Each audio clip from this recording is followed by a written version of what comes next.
Hey y'all, it's Kate at Kate's Gardens, Chickens, and Cat Ramblings, and today I'm going to measure the biggest cucumber I have gotten so far. So here we are.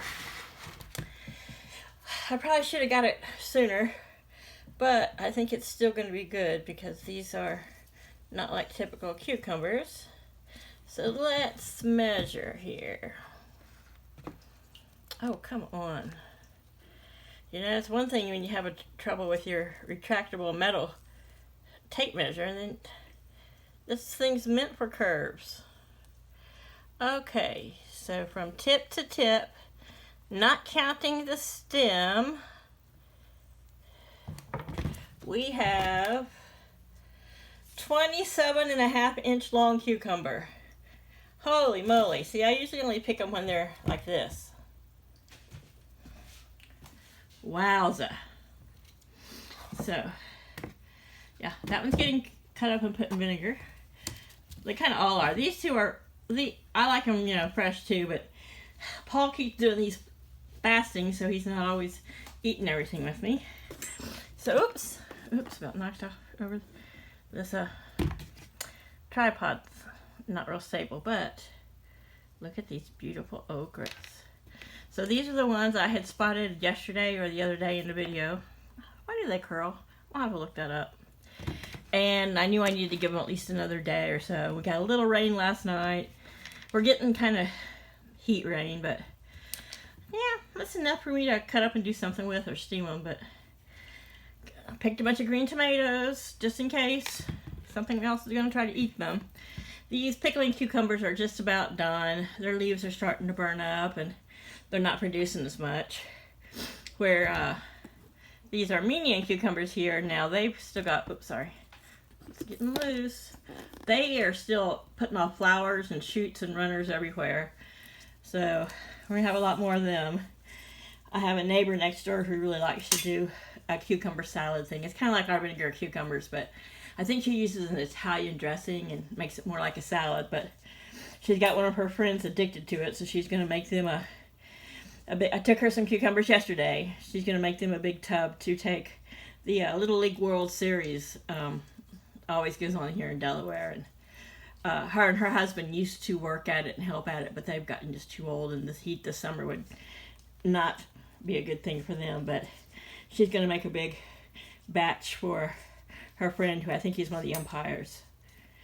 He might be one of the coaches, I don't know, but so that he can keep it in his cooler and have a healthy, cold, savory snack. So I'm glad people are enjoying them.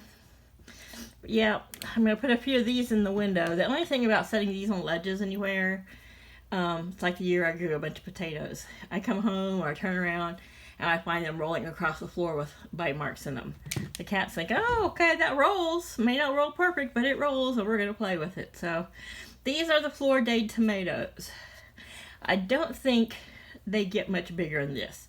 Which these are, I would say 2.5 slices of this would cover a large cheeseburger. Yeah, 3 slices might, but it'd be probably just a little too big. I don't have really big hands, but like, so yeah, you could probably get 3 slices. You know, that I'm just trying to do it by size, and they would hang over the edge of it. But so that's kind of how the size they are. But they're good cutting up size. They don't have to be big and huge, because I find often the big, really big, huge tomatoes are all pulp and less meat. These are a nice tomato. I've got some more neem oil, should be here tomorrow, so I can at least keep the bugs from feasting on them. The neem oil doesn't kill the bugs, but it keeps them from feeding.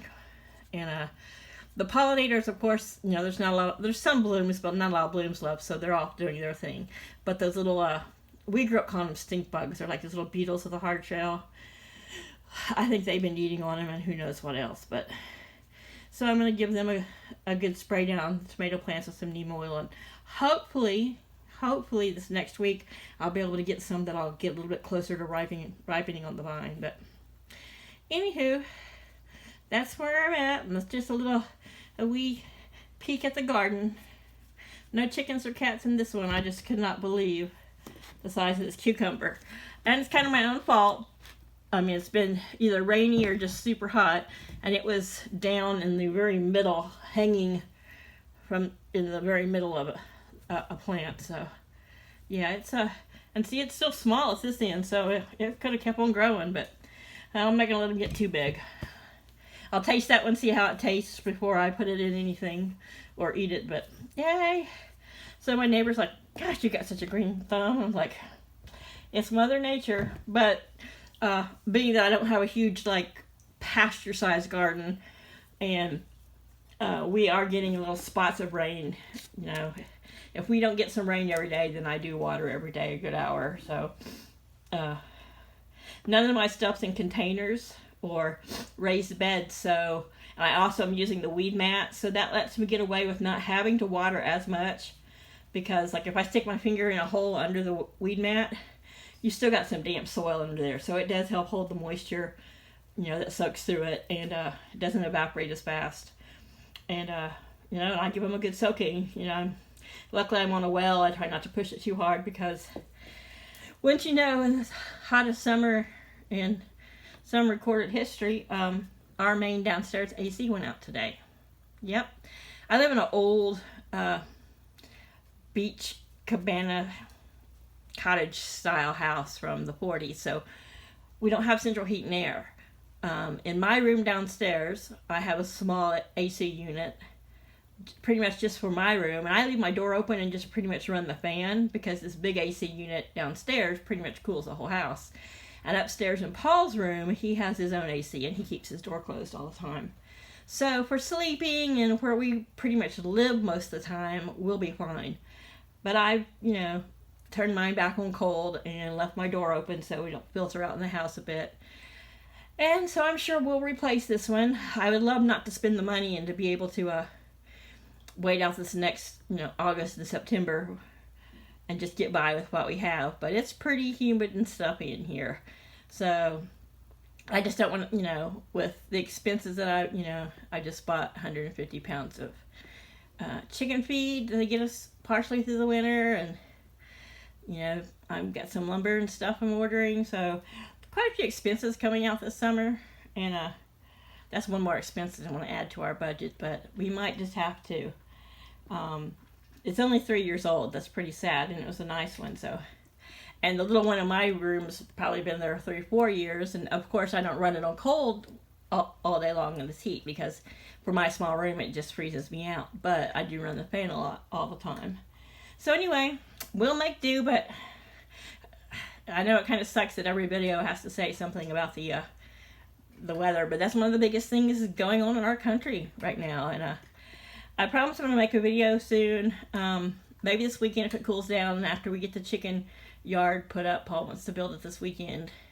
I got myself a new hammock swing, and I'm going to a freestanding one, so maybe I'll set out and I'll actually put my story on here, just because I keep hearing from a lot of other creators and that, you know, I should tell more stories. You know, my family and my cousins and friends love to hear when I tell stories of things that from my life and growing up and about myself. So might bite the bullet and, you know, put my story out there, but we'll see.